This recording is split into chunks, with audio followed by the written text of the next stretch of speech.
8वें वचन से लेकर 11वें वचन तक लिखा है, तब यहोवा परमेश्वर जो दिन के ठंडे समय वाटिका में फिरता था का शब्द सुनाई दिया। तब आदम और उसकी पत्नी वाटिका के वृक्षों के बीच यहोवा परमेश्वर से छिप गए। तब यहोवा परमेश्वर ने पुकार कर आदम से पूछा, तू कहाँ है? उसने कहा, मैं तेरा शब्द बारी में सुनकर डर गया, क्योंकि मैं नंगा था इसलिए छिप गया। उसने कहा, किसने तुझे बताया कि तू नंगा है?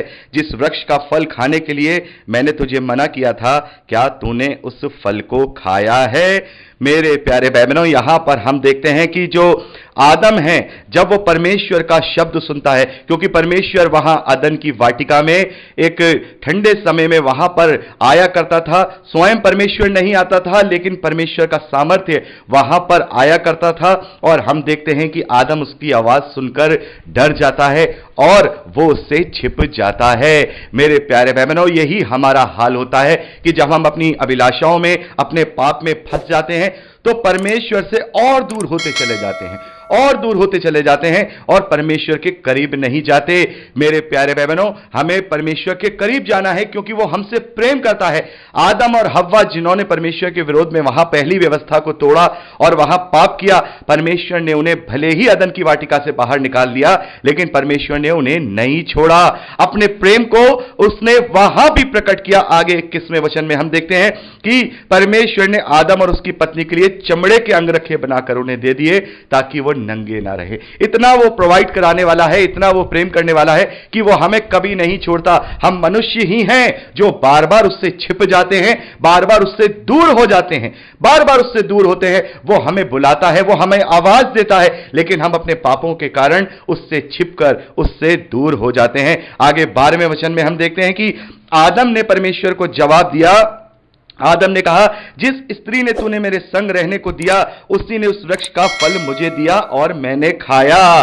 तब यहोवा परमेश्वर ने स्त्री से कहा, तूने ये क्या किया? स्त्री ने कहा, सर्प ने मुझे बहका दिया, तब मैंने खाया। मेरे प्यारे भाई बहनों, इस वचन में आपको कुछ दिखाई दिया? सेम टू सेम सिचुएशन आज हमारी ऐसी होती है। हम एक दूसरे पर दोष लगाते हैं। आदम ने कहा, मुझे स्त्री ने खिलाया, स्त्री ने कहा, मुझे सर्प ने बहकाया।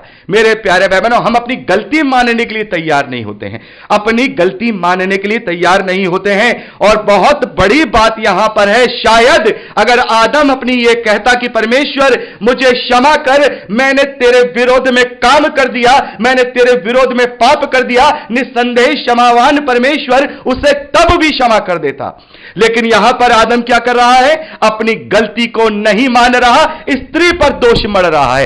स्त्री भी अपनी गलती नहीं मान रही, वो सांप पर दोष मढ़ रही है। इसलिए तो प्रभु यीशु मसीह कहते हैं कि दोष ना लगाओ कि तुम पर भी दोष ना लगाया जाए। मेरे प्यारे भाई बहनों, यही फर्क है। आदम ने यहां पर यही किया।